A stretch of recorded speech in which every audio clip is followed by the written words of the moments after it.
What if Luffy never ate the Gomu Gomu no Mi? At first, you might think the answer is simple. Luffy would just be weaker. No gear second, no gear fourth, no gear fifth. But there's a much bigger question hiding underneath all of that. Because Luffy's devil fruit isn't just a power anymore. It's connected to Nika, it's connected to Gear 5, and most importantly, it's connected to Joy Boy.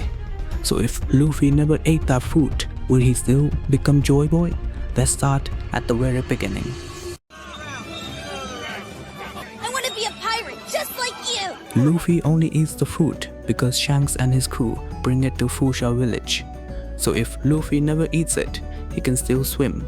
And that could actually change the story immediately. Remember when Hikuma throws Luffy into the ocean? Normally, Luffy can't do anything. Shanks has to save him. But without a devil fruit, Luffy can swim, which means Shanks might never have to jump in after him. And if that happens, Shanks might never lose his arm. That's already a massive change caused by something as simple as Luffy not eating a fruit. But let's say everything else still works out. Luffy still receives the straw hat. He still makes his promise to Shanks, and eventually he still sets out to sea. Now comes the real problem. Luffy's entire fighting style is built around his rubber body, so this version of Luffy would have to become a completely different kind of fighter. And there's one thing he would probably have to rely on much earlier: Haki. Think about the enemies Luffy faces once he enters the Grand Line. Crocodile, Lucci, Doflamingo, Katakuri. These aren't opponents you can defeat with raw strength alone. The original Luffy has his devil fruit to help him survive and adapt to these fights. This Luffy doesn't, so he would probably have to develop his physical abilities and Haki much earlier. And honestly, Luffy has always had ridiculous potential even without his fruit. His greatest strength has never really been his devil fruit. It's his ability to keep adapting when he's completely outmatched. So could this version of Luffy still become incredibly strong? Absolutely. But then we reach the biggest problem.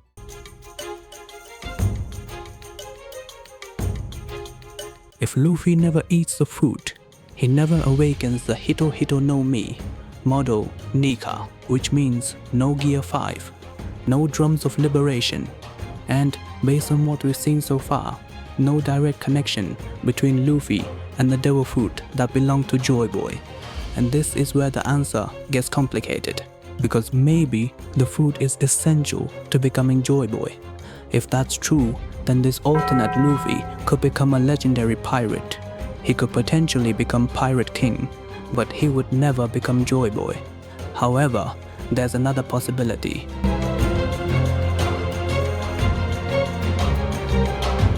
Maybe Joy Boy was always about the will. Joy Boy wasn't just a devil fruit. He was a person who lived hundreds of years ago, and One Piece has repeatedly shown us that inherited will is incredibly important. Luffy was already freeing people long before he knew anything about Nika. He was already fighting against people who took away other people's freedom. He was already bringing people together everywhere he went. And he was already willing to challenge the entire world if it meant protecting his friends. The devil fruit didn't give Luffy those qualities. Luffy already had them, so maybe the Nika fruit doesn't create Joy Boy. Maybe it simply allows the person carrying that inherited will to fully realize it.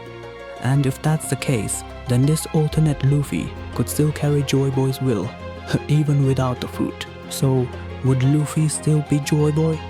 Personally, I think the answer is probably not in exactly the same way. Without the Nika fruit, there would be no Gear 5 and no awakening for Zunisha to recognize as Joy Boy's return.